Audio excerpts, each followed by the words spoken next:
Welcome back, dear students, in our science class. Today's our topic is properties of magnets.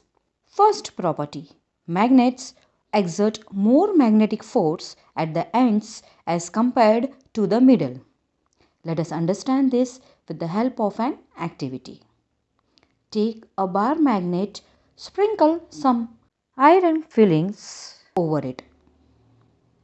Observe the amount of iron fillings attracted at different locations of the magnet. What do you observe?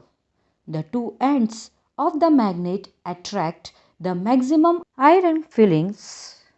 In other words, the magnetic force of a magnet is maximum near its ends. These two ends of the magnet are called the poles of the magnet. Each magnet has two magnetic poles, North Pole and South Pole. Now second property. A magnet always comes to rest in north-south direction. To understand this, let us perform an activity. Take a bar magnet and tie a thread around it in the center. Hang the magnet with the free end of the thread. What do you observe? You will find that magnet comes to rest along the north-south direction. The pole of magnet directed towards the north is the north pole of the magnet, and the pole of the magnet directed towards the south is the south pole of the magnet.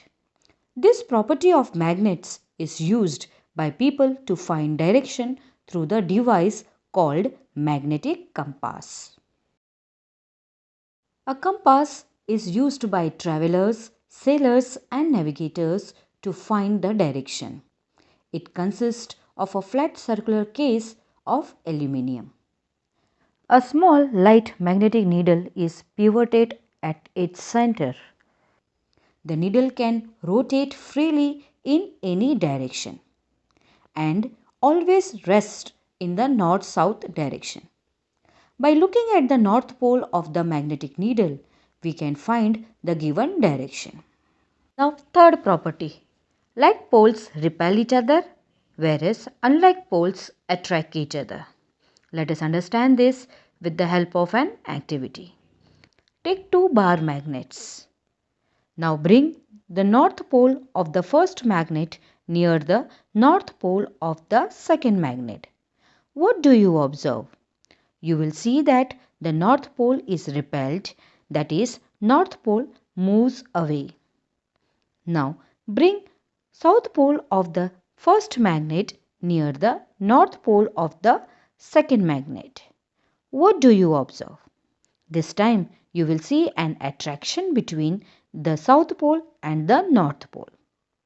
So we conclude from this activity that like poles repel each other, whereas unlike poles attract each other.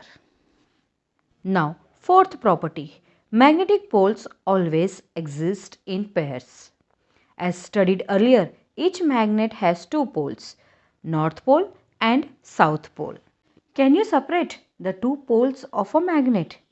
No. It has been found that if a magnet is broken into two pieces, each of the resulting two pieces behaves as a separate magnet. This means that each broken piece will have a north pole and a south pole. If we continue breaking a magnet further, we keep on getting smaller and smaller magnets with both the poles. Thus, we can never isolate the north and the south poles by breaking a magnet into several pieces. They always exist as a pair in a magnet.